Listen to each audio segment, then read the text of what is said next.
For my ninth poem, throughout the ages, from Keats to Giacomo, poets have composed odes to individuals who have had a profound effect upon their lives. In keeping with that tradition, I've written my next poem in honor of my cat. I call it Ode to Spot.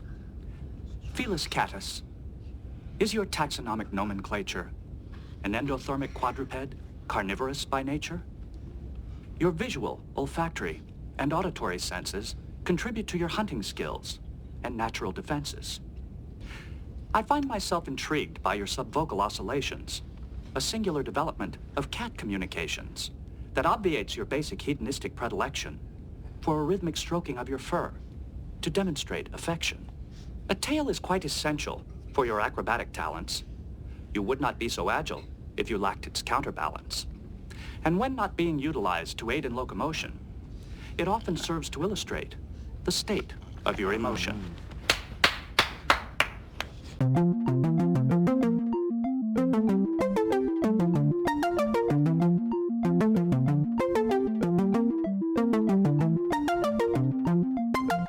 Hello everyone, welcome back to Fully Functional TNG Podcast. I'm Maggie, joined by Jeff and Dory. Yo. Jeff and I are veteran Trekkies, and Dory is a rookie Trekkie, and we are taking her on her first journey through Star Trek: The Next Generation. Today we're talking about the Season 6 episode, Schisms. Original air date is October 17th, 1992, and as always we'll take it to Dory for the recap. Okay, so the Enterprise has entered the Amargosa diaspora, an unusual, dense, globular cluster.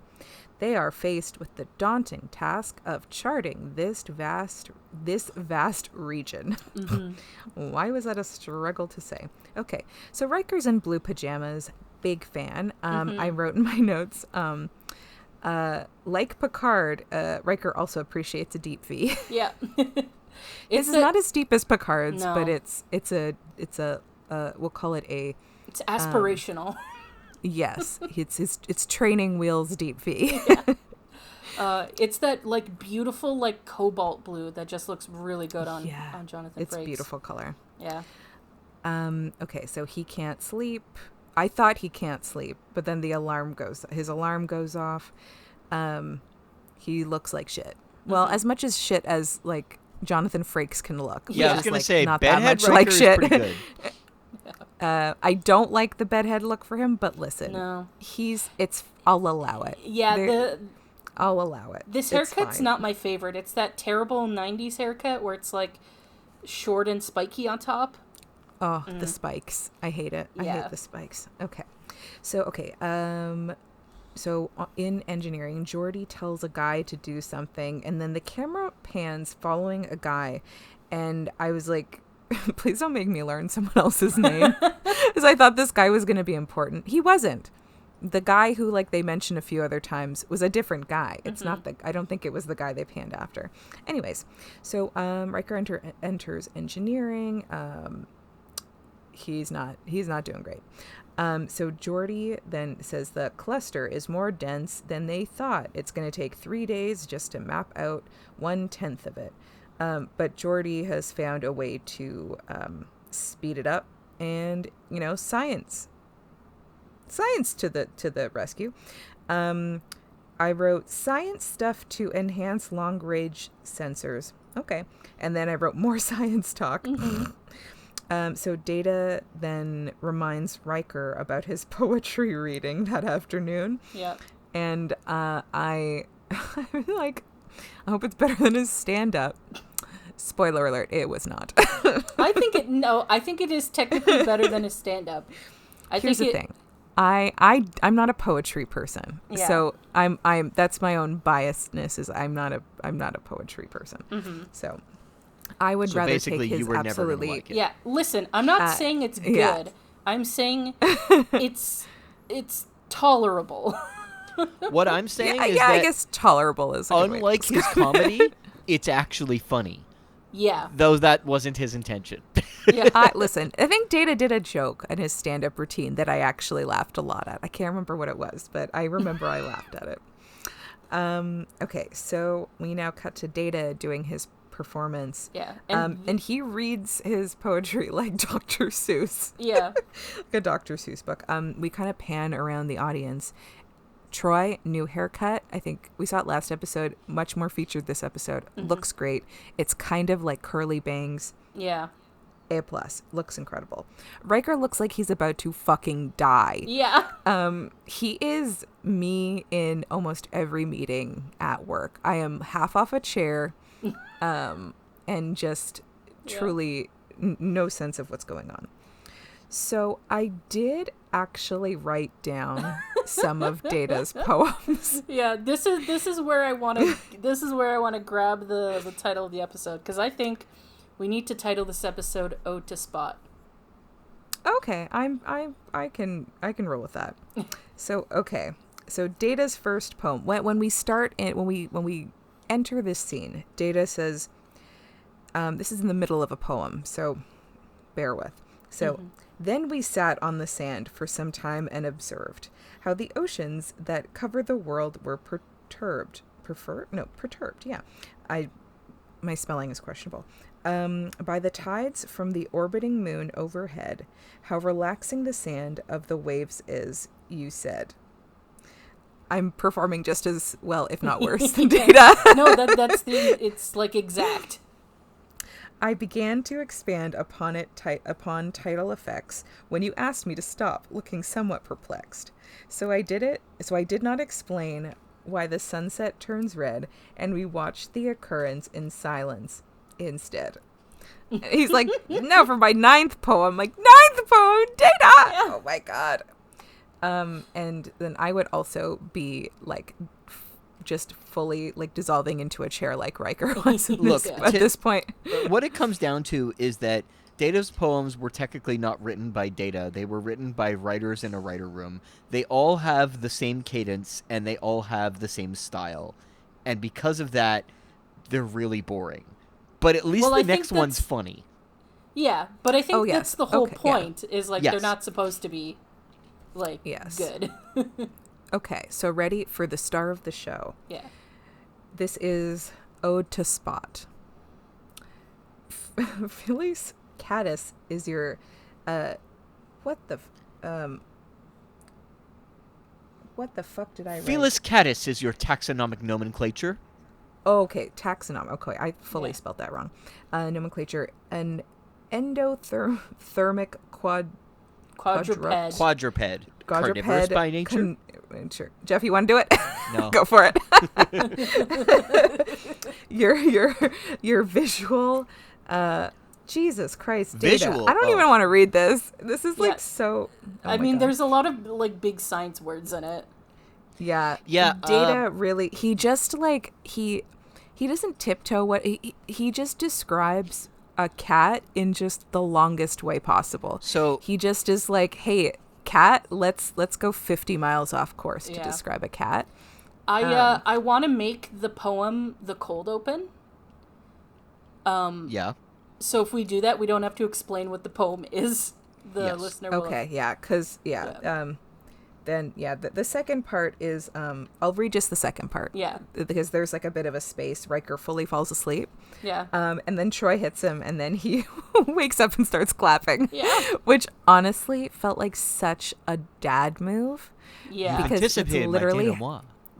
it's literally happened to me with like my dad. He fell asleep once in a service and he started snoring, and I like hit him and he woke up, and I was like, you were sleeping? He goes, no, I was just resting. I'm like, you were full at snoring. And he's like, you're imagining. Jesus. And just like looked away, and I was like, bro, I think I know what snoring sounds like, sir. Okay. So Data, okay, so this is the last bit of Ode to Spot. So, Spot, the computer, Christ, why can't I read today? Okay. Spot, the complex levels of behavior you display cannot connote a fairly well-developed cognitive array. And though you are not sentient, Spot, and do not comprehend, I nonetheless consider you a true and valued friend. Mm-hmm. Then Riker snores. Yeah. And then they gently ease into the opening theme, which I thought was really funny. Yeah. At least they did on Netflix. I don't know if that's how it usually is. Honestly, it's kind of a hard cut, which was, I thought it was a very strange idea, because the cold open really doesn't have anything to do with the rest of it. It Not would have been better. particularly. No, it would have been better if there were like a couple of lines towards the end of it, but nope, just straight into the intro. It was a weird choice. Yeah. But the intro's a hard cut visually, but at least when I watched it, it felt like the music like gently came in, like they ramped it up instead of the usual like jump scare they do with it. Oh, okay. But I could have been imagining things. I honestly don't remember. Okay, so then Riker goes to see Dr. C. He says that he falls asleep, but he wakes up and basically like he feels like he didn't sleep. And this has been going on for 2 to 3 days. He's also been on edge all day, but except when he was falling asleep during Data's performance. So, okay. So Dr. C says that could be a result of lack of REM sleep. Her professional opinion / treatment is a hot milk toddy to drink before bed. Picard's Aunt Adele's recipe. I had to Google what a hot milk toddy is. From reading it, not into it, but maybe if I tried it, it maybe tastes better. I think it's just the hot milk part. Remember when we were hot dairy is not my jam. Remember when there was that episode where Dr. Crusher comes into they're having like deja vu, and Dr. Crusher comes in and talks to Picard, and he gives her the hot milk drink. Yeah. And like we had this whole discussion about like putting cinnamon in hot milk and stuff. Oh yeah, or nutmeg. I remember it was nutmeg. Oh yeah. I remembered that something was previously mentioned about Picard's Aunt Adele. Yeah, it's because it's the same recipe that he gave her in that previous episode. Oh, so now it's the Sisterhood of the Traveling Aunt Adele recipe. Yeah. So now she's passing it on. Yeah. So, okay, now Geordi, he's got these sensors to work. I wrote in brackets, who cares? Listen, there was so much like technobabble in this episode that I truly could not be bothered. I did my best to try to like explain some stuff, but some stuff I'm just like, no. Next. Okay, so Data wants he asks Geordi if his poetry is uninteresting because he noticed that people were distracted, and Geordi very kindly is like, well, it was very well constructed. A virtual tribute to form. And then Data says, thank you. And Geordi's like, and what? Data says, did it invoke an emotional response? And Data sighs, Geordi sighs and then goes, well, I'm like, that's all we needed to know. Yeah. So Data does then say, like, your hesitation suggests that you're trying to protect my feelings. However, since I have none, I would prefer you to be honest. An artist's growth depends upon accurate feedback. And then Geordi goes, well, your poem was clever, and your poems were clever. And Data says, oh, okay, sorry, man, I wrote very messy. So Geordi says, well, your poems were clever, Data, and your haiku was clever, and your sonnet was clever, but it did not evoke an emotional response. So to be honest, no, I don't think so. Okay, so bummer. Then there's some stuff in between, and then Geordi said, this I liked, this was a nice Geordi quote. If you want to touch people, don't concentrate so much on rhyme and meter. Think more about what you want to say instead of how you're saying it. Thank you, Geordi. Okay, so now there's a massive EPS explosion in Cargo Bay 4. So Geordi's got 3 people in there. Oh no. Geordi's like, everyone hurry, rush to Cargo Bay 4. But I think nobody else heard that because we cut to Worf. I wrote Worf and haircut and Dr. C and other guy just like casually taking a stroll down the hallway. Very chill. Doors open and Geordie's 3 guys are like, oh, hey! And no evidence of an explosion. And honestly, everyone is so fucking lucky, because if they open that and these people were like burned to a crisp, and they like, the other people just sort of like strolled over to this and they opened it and it's like, oh, ruh-roh. But the fact that they were okay is like, you guys are so fucking lucky you took your sweet ass time to get to the cargo bay 4. Yeah, okay, so then Riker asks Geordie to stop by his quarters at 7 a.m. the next day, because Riker has a hard time getting up. Okay, now we're in Riker's quarters. He is, I guess, not a fan of the toddy. I wrote, don't tell Picard. So Riker lies down, and then immediately Geordie knocks at the door, and Riker is like, well, fuck me. And then we cut to the hair salon, and we have the blue guy. I don't remember his name, but I do remember him, the barber. And Worf comes in, and they're like, just a trim for Worf. And the barber is like cutting at nothing, because Worf's hair is all the same length. So he's just like snipping, and then he gets the scissors in front of Worf's face, and it just like triggers Worf, and he's just like, bye, I'm out of here. So that was interesting. So Geordie talks to Riker, and then talks to Riker going to Data? What? Oh, he talks to Riker, and then he talks to Data, and then his visor cuts out for the second time that day. And the amount of times I just wrote, what the fuck is going on? is ridiculous. Okay, so then Geordie he goes to see Dr. C. He feels off. He's got like a weird feeling. Dr. C puts Geordie in this metal thing to like scan him. I don't know. She's like, there's like some bacteria shit. So Data. Oh, so we cut back to Data in the cargo bay, and Data's like, oh, that was quick.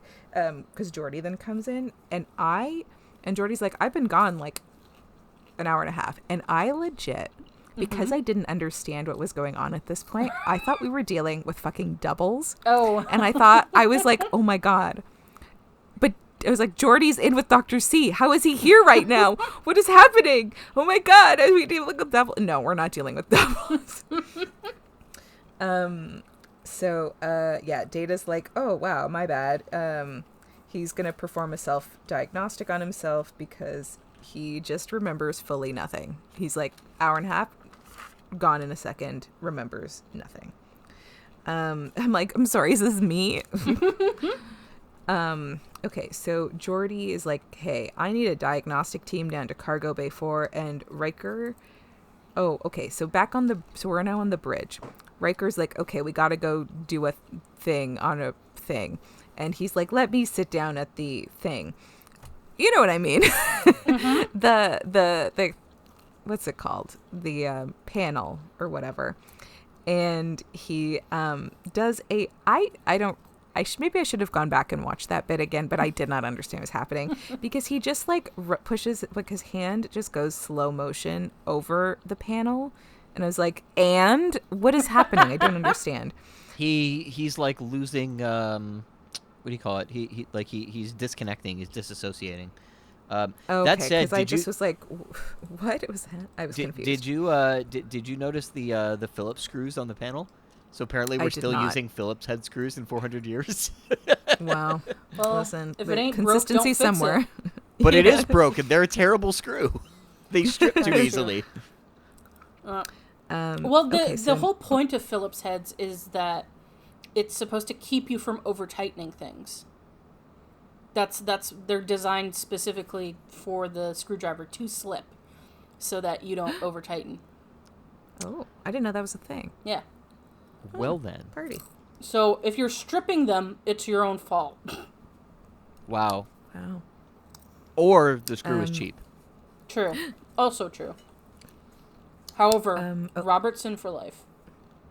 Yeah, absolutely. Is that another kind of screw? Yeah, it's a square slot.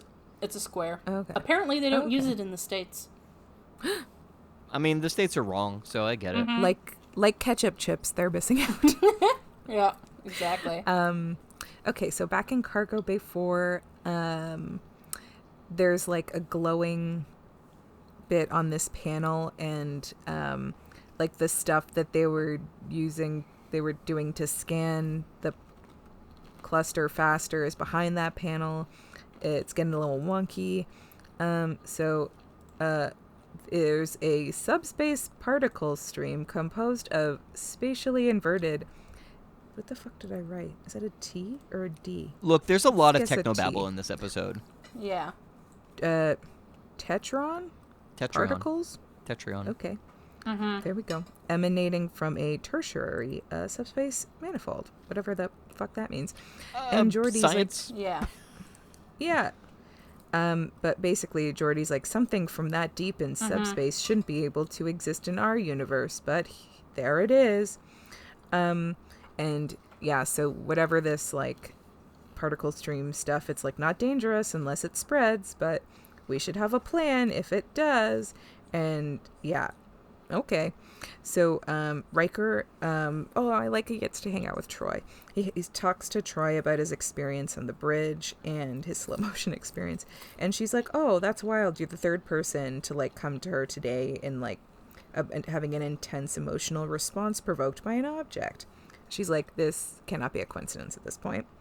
So Troy's gonna see if anyone else. Okay, so this is what happened. I was writing my note. I wrote, Troy's going to see if anyone else, and then I wrote, right into the next scene. Because in the next scene, immediately, she's got like a little group of Riker, Worf, Geordi, and a random lady who was also at Data's poetry reading. So they're like, oh, how do we figure this out? They react to cold, smooth items. I'm just like, who is she? At this point, because I didn't understand what's going on, I'm like, is she involved? Is she something? Or is she the bad guy here? Is she like an entity or something? I was like, I don't get it. Nope, she's just some rando. She's just some lady with lines. Good for her, I guess. So Well, they Riker... wanted to make it look like it was like everybody on the ship and not just like, I don't know. Great job, 3 of Chris. them is the main crew and then 1 rando. Yeah. They just threw her in there to make it more quote unquote realistic. Sure. So Riker thinks that the holodeck could help them remember more, so they all head in there and they're like, oh yes, a table. And all of this now the holodeck needs the most specific details as possible. So Troy's like, hey, table, please. And so Geordi, Worf, Troy, and Riker, they kind of huddle together, and then the rando is kind of standing like 2 feet away from them. I was like, you guys are getting cliquey. So then, okay, they're like, okay, long rectangular table. And then I wrote, ooh, that's nice. Because it was like this nice wood table. I'm like, okay, I like that. So, and then I wrote, they are all being haunted by a coffee table. Because they're like, because at one point Geordi was like, oh, it's lower. It's got to be lower. And I was like, oh boy, a haunted coffee table. Here we go. Because at this point, that could be plausible on this show. So then they jump from a wood table that's like on a weird angle to a full out medical table in like one jump. And they don't say, oh yeah, full out medical table or anything. They just, I don't know. At this point, somehow now the holodeck is like, oh yeah, you don't have to be specific anymore. We got you. Okay. To the medical table, it's very creepy. And I was like, is this a surgery setup? What the fuck is this? And then Riker's like, he felt trapped by the console. And then I wrote again, what the actual fuck? This is so creepy. And then I wrote, are they being haunted by a dentist? Yeah, it is very dentisty. Yeah. And then I wrote, what is this collective hellscape? And so apparently they're remembering of like lying on a table with like a bright shining light in their eyes, with like a metal arm, with like a weird double blade thing that's like over their head. And Riker's like, oh, and there were noises coming from the darkness, like whispers. And then they're like, JK, it's clicks. And I was like, that just made things infinitely worse. Yeah. The clicking, honestly, was truly upsetting. Yeah. I hated it so much. So, Dr. C sees them, and like all of the four of them have elevated levels of serotonin concentrated in the hippocampus, which suggests that they have been exposed to a neurosedative. So Dr. C also detects minute tetraon particle traces in their subdermal tissue. So, then Data does his self-diagnostic, and he comes in and he's like, he was not on the Enterprise for like 90 minutes and 17 seconds, because when he's on the ship, there's like, it registers like an electromagnetic signal, and the signature is missing for 90 minutes, 17 seconds, which is fucking wild. And then I wrote, they being probed or what? I don't get it. And now they check, they're like, any other missing crew? And there's 2 crew members that are missing. One is Lieutenant Edward Hagler, and the other is Ensign Cyril Rager. And their method of departure is unknown. Ooh, spooky. So Picard wants level 4 security alert. He wants to be alerted if anyone leaves or arrives on the ship. He wants to know everyone's comings and goings. Yeah, he does. Picard thinks that if they find the source of the emissions, they'll be able to find the missing crew members.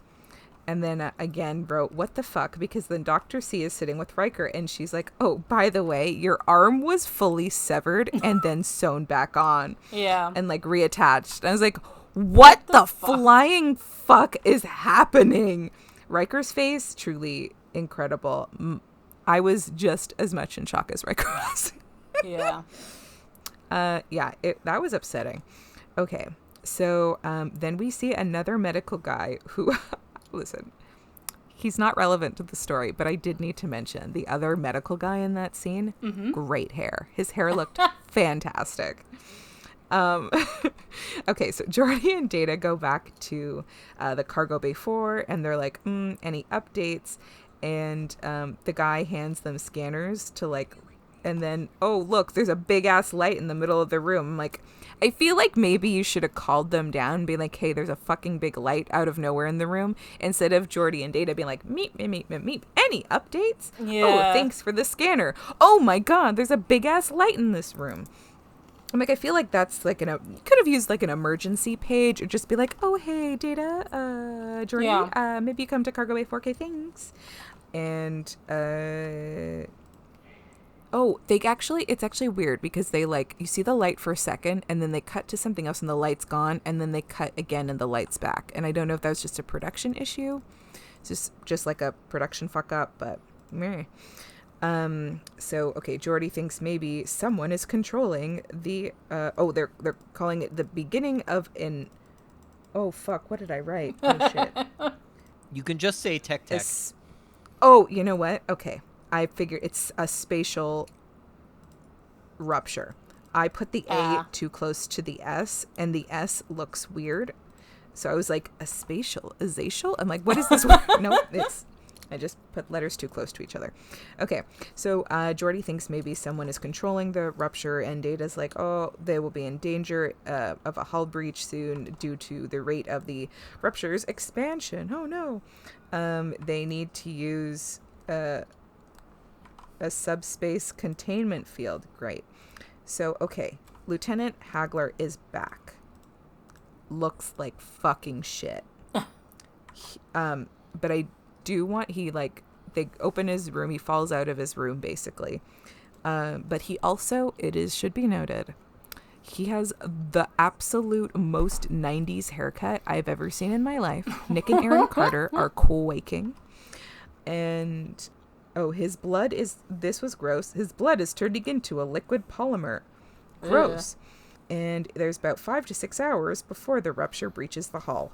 Great. A polymer is basically like plastic, so his blood was turning into liquid plastic. Yeah, that fucking sucks. So Geordi thinks they can close the rupture by neutralizing the emissions with a coherent graviton pulse, but they have to do it at the source. Okay, they gotta find the source first. All right. Worf's like, what if we bring the party to them? And Riker's like, I'll do it. I'll take this bullet. I'll do it. I'll take one for the team. And he's like, I'll have it on me when they take me tonight because they fucking keep taking me. So I'll do it. I would never want to sleep again if I was now conscious of the fact that someone was going to come for me. Yeah. Like, steal me in my sleep. I'd be like, nope, sorry, never sleeping again. I'm out. Yeah. Pretty much. Yeah. So, okay, Dr. C gives Riker a neurostimulant to counter the sedatives that the others give him. I do have a name for the others, but I will wait till I get to it. Wait till they show up. It's very dumb. Listen, I'll take my wins when I can get them, or like my enjoyments where I can get them. Amusement, that's the right word. Amusement. Okay. They give also Riker a metal armband, which is truly not subtle at all, which is the homing device, and they just like stick it on his arm, like one of those, like, it kind of reminded me of like those like shitty bracelets when we were kids that you just sort of like, it doesn't close, you just sort of like lightly put it on your hand. You're like, like from the dollar store or some shit. Like, that's fine. So now Riker is like lying in his bed waiting to be abducted. And then a spiral in the wall opens up and he pulls Riker right out of his bed, right into it. The clicks are fucking terrifying. Yeah. Okay, so now we are in basically a spooky lab. And we see a bunch of tubes into a lady's arm, which we learned, I think, Serial Rager. I think she's the ensign. And her eyes are open. I was like, is this lady dead? What's happening? Okay, so then we see these people in these huge cloaks. They've got these crazy claw hands like a lobster, but they waddle like penguins. Yeah, they're very silly. So then I said, Pengu takes Riker's stuff. The rupture is growing. The breach shall be in 14 minutes. And then, so now back on the other ship. The Pengus, their claws are like, they're shaped the same as the metal claw from the table. Yeah. And it's just like hanging above Riker, super chill. Geordi receives, he's able to receive the homing device signal. Oh my gosh, though, it's 9 minutes till hell breach. Just kidding, it's 3 minutes till hell breach. Initiate graviton pulse. Okay. Something is like countering the graviton pulse and the rupture is expanding again. But Geordi's got a plan. Just do random fucking combos. I don't know. Riker looks fucking terrified. Honestly, I don't know how one would recover for this. Riker needs all the therapy. Yeah. Like, Troy, clear your agenda. Clear your schedule. Because Riker needs every therapy. And then, this episode, Geordi keeps being like, okay, Shipley, go do this whatever fucking thing. And so then again at this part, he's like, okay, Shipley, do this thing, whoever the fuck you are. And then I wrote, whatever Shipley is doing was... What did I write? Jesus Christ, I really need to, like, do something about my writing. I don't know. The rupture is, like... it's working. Okay. Whatever Shipley is doing is working. Rupture is at 86% closed. Wonderful. So Riker, like, jumps off the table. He grabs Rager and shoots a photon, like the blaster or whatever, at the phaser. Oh my god. What the fuck am I looking at? I can't... Listen, my writing is unbelievably bad at this time. I was like, what the fuck did I write? Listen. I feel like you've said, what the fuck did I write more times in this episode than any other episode. Yeah, my writing was very bad. I was very tired when I was watching this episode. Mm-hmm. That's fair. So, the phaser, he shoots the phaser at Pengu and runs through the rapture. Cool shot of Data turning around to see Riker on the floor. A light entity rushes out of the ship. Oh my god. All the crew is accounted for. The Pengus couldn't go to them, so they brought them to them. You know what I mean? the Pangus created a small pocket in our universe in their lab to keep the crew that they abducted alive. Geordi thinks that they were trying to create a pocket of their universe in Cargo Bay 4, as one does. Yeah. Because it's definitely the best place for a doorway. This was neither the first time nor the last time that we had a fucking anomaly in the cargo bay. In Cargo Bay 4. So Riker thinks maybe thinks that there's maybe something more than curiosity from the Pangus. And we find out, Hagler fucking died. Rip, I guess. And, Rager survived. Riker was real lucky he got out with her. And then the last thing I wrote is, will we ever see Pangu again? No. No. Okay, because the way they ended it, I was like, ooh, they coming back for this? Are we going to circle around? So here's the thing. But I was like, is this a reach? Let's wander into background corner for a moment. So this is a Brennan Braga script, and he was not entirely happy with the results. He thought that they kind of cut the budget towards the end of it, and it did not go in the direction that they wanted it to go. He was going for more of a horror vibe. The way that he envisioned it was that there would be total darkness around the table inside of the surgical table inside of this pocket universe, and there would just be claws coming out of the darkness. And holy shit, his idea sounds so much more interesting. Yeah. What he feels like they went with, they look like monks. And he said, monks aren't scary, so that didn't work at all. So they had no interest in revisiting these aliens again. Both him and the director of the episode have no interest in ever revisiting them again. So that's it. They're done because they didn't get what they wanted out of them. Yeah. Well, Pangos, it was nice to know you, I guess. Yeah. For 1 second. That said, I think this episode is... This is the second time they've teased an alien that might come back and cause a threat and just never gets mentioned again. Yes. That said, this episode is 100% a fucking 90s alien abduction story. Mm-hmm. Which, as you may know, Dore was just really, really in at the time. The X-Files premiered 6 months after this episode came out, and it just took off from there. Mm-hmm. See, I think, I didn't dislike this episode. I didn't love it. I probably will never watch it again. But I was freaked out. Once we finally figured out that they were abducting people, that I could not figure out what the fuck was going on this whole episode until it was surprise abduction, and then I was very freaked out. Yeah, it was Riker lying on the bed, waiting to be taken, was so, freaky, and just, Also, I will say, okay, the monk thing, sure, I didn't think about monk. I thought they were, the design was kind of scary. But once I saw them walk, I was like, oh, honey, you're no longer scary. Yeah, nothing you walk scary like about a penguin. waddling. Yeah. So they had me for 2 seconds. Yeah. But listen, they had me.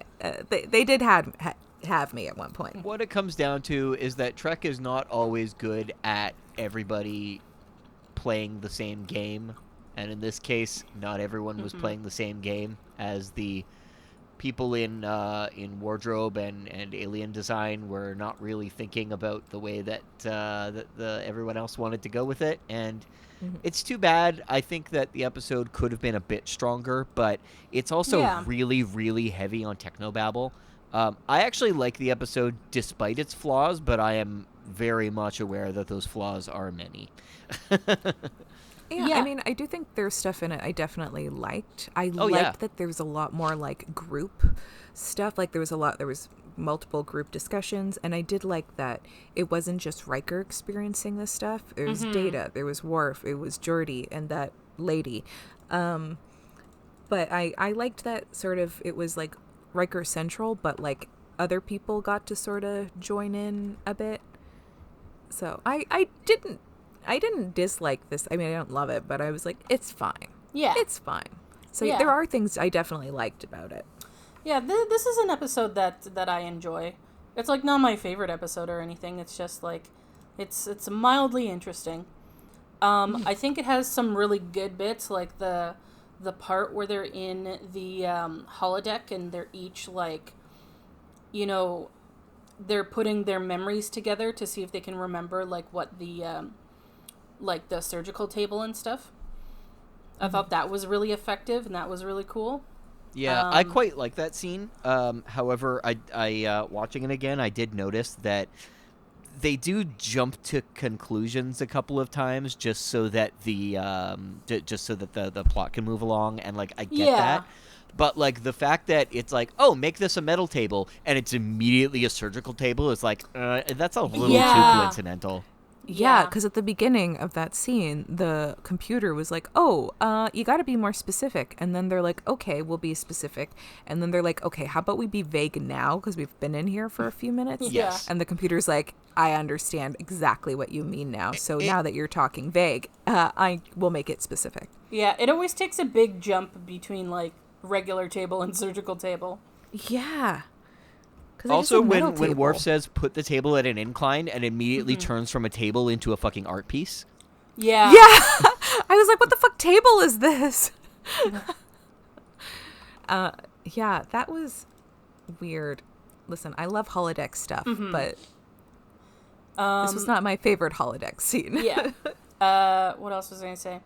Oh yeah, I didn't remember this last time, but I think like, in my opinion, I think the tone shift was very well done. Like, because the episode does start out, like, pretty silly and goofy, and then it, like, kind of slowly turns into, like, a horror episode. So I thought... would have liked to see, like, Riker get a little bit more, like, affected by the fact that he can't fucking... that he's, like, not... doesn't feel like he's sleeping. Yeah. Because he seemed like not even irritable, but like, you know, he's falling asleep and he's like, oh, I'm on edge, but we don't ever see him on edge. Yeah. It would have been nice to see like some kind of escalation of him being like, fucking Christ, let's do this. I need to sleep. I'm so fucking tired. Yeah. So that would have been nice, but still a good time. Sort of. Listen, I'll take a Riker-centric episode where I can. Yeah. Like, But next time, give him better hair. Yeah. This is one of those ones no like... more bedhead. Yeah. No bedhead. You're not going to regret watching this episode, but it's like you're also not going to regret skipping it. The real question is, will I remember that I watched it? Yeah. By the time we come around to our the season 6 retrospective, will I even recall this episode? That's a good question. Probably not. Because when we were working on the season 5 retrospective and I was looking through my notes, it was like, I have no recollection of what the fuck this episode was. I don't remember watching it. I am reading my notes and I'm like, nothing. I literally am data for 90 minutes and 17 seconds. I'm just gone. I have no idea. To be honest, there's not a lot to say about this episode. It's not very deep. I feel like we've had that for several episodes in a row now, but it's that the episode isn't the most engaging in the end. Like it's got a cool vibe to it. It's got a neat idea, but just like you said, there isn't a lot of depth to that. Once you tap into like the vaguest parts of it, you're just like, well, that's it. Yeah. I mean, we can have a discussion about how subspace is just a fucking bullshit word that they use for every excuse that they want for anything ever. In this case, subspace is multiple dimensions across the entire multiverse, apparently. Yeah. Yeah. I think we've had subspace aliens once before. Because oh my god, I didn't even think about the fact that like the Pengus were in another universe, and they're doing a pocket to another universe, so they're not even in the same. That's a lot of brain fuckery, somersaults. Yeah. Well, that's why the idea that that Brown and Braga had of like the pitch black area around the surgical table and just these claws coming out of nowhere would have been so much more effective. I will say I did like the touch of the the like surgical tool on the like, attached to the arm on the table, the claw thing. Yeah. That was the similar shape as the Pengu's claw. Oh, yeah. Good point. I thought that was kind of a nice touch. Yeah, that was well done. Like, in the end, what this episode really is two major early 1990s tropes. One of them is alien abductions, and the other one is repressed memories. Poetry. Okay. Not what I was going to say, but all right. In the poetry scene, I absolutely love Picard's like fake smile and chuckle at one of Data's lines. He's just like, oh, Yeah. and it's like, oh, Picard, you're trying to be nice, but like, oh. This also, okay, this was another fake out for me too, because Picard sat next to some lady, and I was like, okay, is she going to be involved in this episode? No, not at all. Though We that never said, fucking see her again in this. everyone who was involved with being abducted in the repressed memory room was someone who was there in that poetry scene. Oh, because I remembered the rando lady from the holodeck. I remember Yeah. her in that scene. The other two were in that scene also? Well, Worf was, and Well, no, I don't Worf, but like, I mean the other two people who got abducted, like, Hagler and Rager. I think so. What I said is everybody Ooh. who was in the who was in the repressed memory room talking about it. The repressed memory. Everyone who went to the holodeck. There we go. Yes. Oh, okay. I thought you meant like the other guys too. I was like, that would be honestly wild if something gets triggered by Data's poetry. I felt like maybe that was like kind of a fake out that they were going for, but because the other character wasn't really particularly prominent in the in that scene, it might have been that they were just using her again because they're like, well, we've got her, might as well. Mm-hmm. Like, we need to prove there's other people on the Enterprise, not just We're eight already- people. We're already paying her, might as well put her on the set, eh? Yeah. That's the thing. They would have had to pay her, like, more because she has lines. Yep.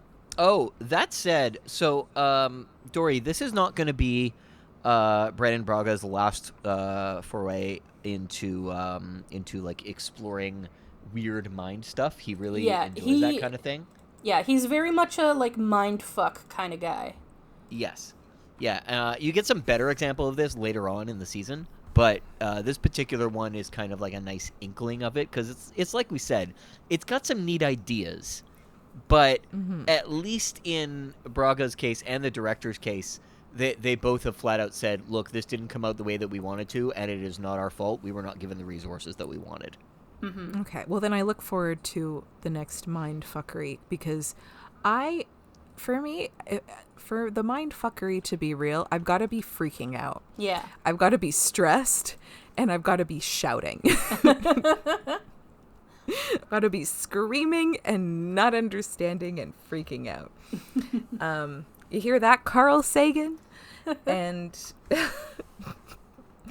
so, yeah, I look forward because this stressed me out a little bit. It wasn't, now that I'm thinking more about the fact that the Pengus were from another universe, that stresses me a little bit. That's fair. But not the next episode that he does is a huge mindfuck one. The one after that is. The next one that he does is part of a Worf story, but we'll get to that later. Ooh. Mm-hmm. Yeah. I think it's fair to move on to favorite moments and lines. Yeah, I think so Sure. too. Yeah. I liked Troy and Riker having a nice scene chatting. I liked Riker's blue pajamas. Mm. I liked Geordi and Data's discussion about Data's poetry.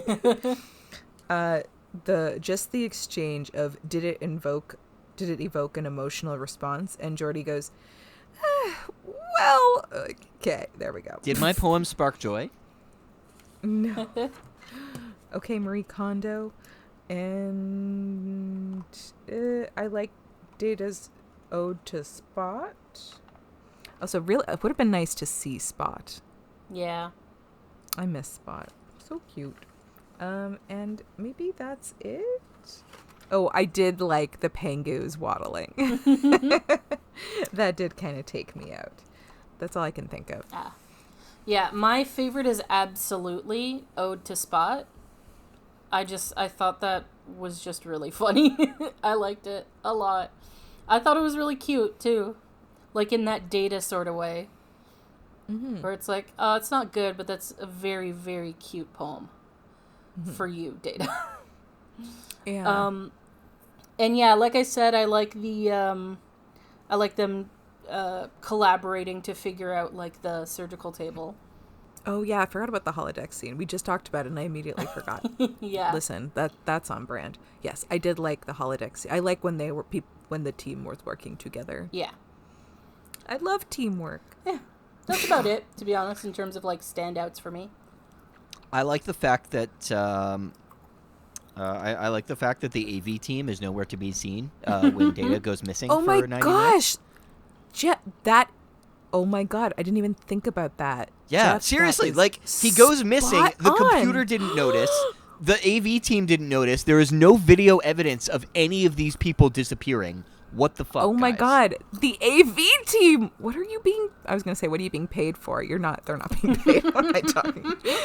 What are they doing? What is... Like, they're absolutely failing at their job. AV team, come Yes. on. Holy shit. I like the same scenes that Maggie does, but what I like even more is something that I noticed at the beginning, or sorry, at the end of the episode. They kept bringing up that the reason that they thought that these aliens were coming after them was because of the weird sciencey stuff that that Geordi was doing. Mm-hmm. Except Riker's sleep problems started before that. Oh, yeah. So, oops. This is not the first time that Star Trek has done this, where they introduce a plot point in order to bring it home as, like, the catalyst for things, or, like, something useful later on. Star Trek 6 kind of infamously does it, because the beginning of the film, there's one ship that's scanning an area using a bunch of equipment for studying gaseous anomalies, and at the end of the movie, they use that same equipment in order to detect this this cloaked ship. But the problem is it's the wrong ship that has the equipment. Oh my gosh, this is like Teen Wolf Season 2 all over again. I fucking love it. God. Like, I don't have a problem with it, don't get me wrong. It's like they overlooked something. They introduced a thing. I'm sure there's been lots of revisions of the script, and it's just something that got forgotten along the way, and that's totally fine. It's funny, and it makes me enjoy it more because it reminds me that these people had to, like, push out this stuff in, like, a week. Like, I get it. We forget things. I forgive you. And I still enjoy the episode, so it's okay. Oh, I also love when they declare medical team to Cargo Bay 4, and then they're just slowly walking through the hallway in the very next scene. That shit's gold. Just taking a stroll downtown, walking super slow. Faces past, and they're just hoping someone didn't explode. Time for predictions for the next episode.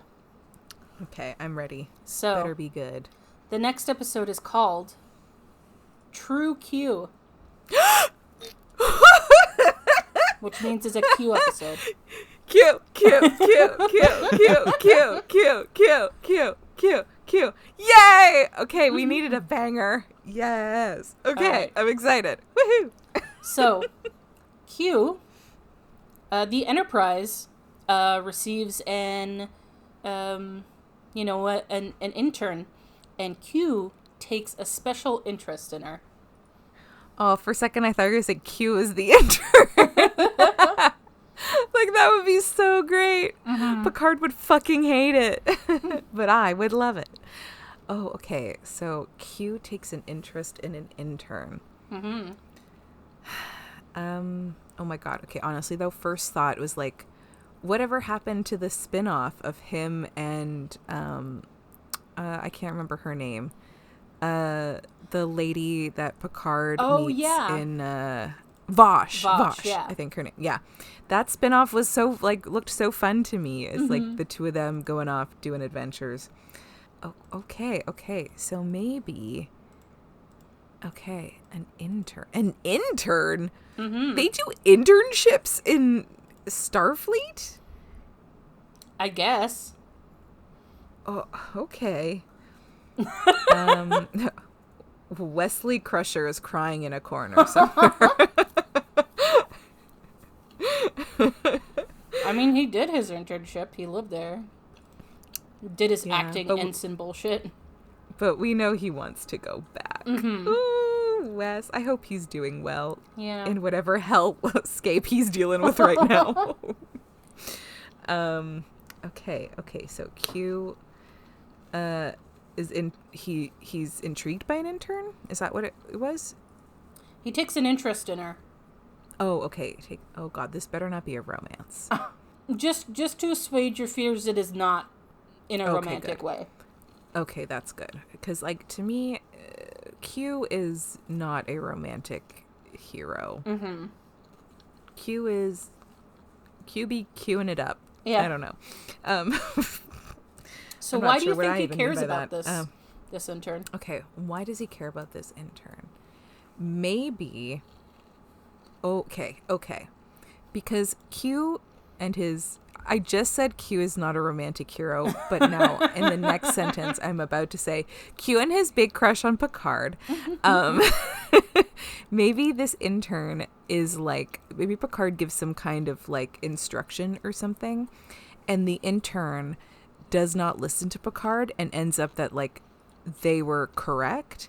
Mm-hmm. And the fact that like this person's decision was ended up being a better decision or worked out rather than Picard's command. And he's like, someone's standing up to Picard, or as he says, Picard.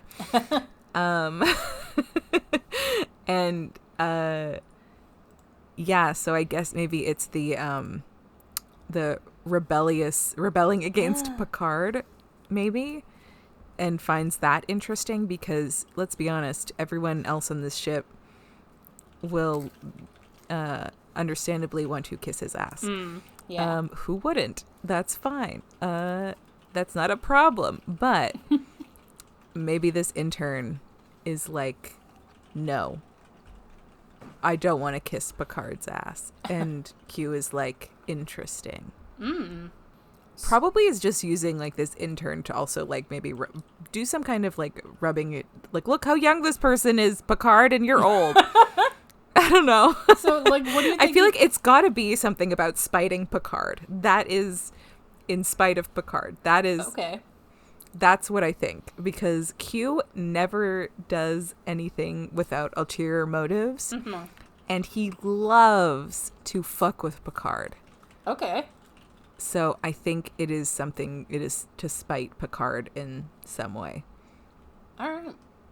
Well, if you'd like to see if Dory's correct, watch along with us and join us for the next episode of Fully Functional, a TNG podcast. Goodbye.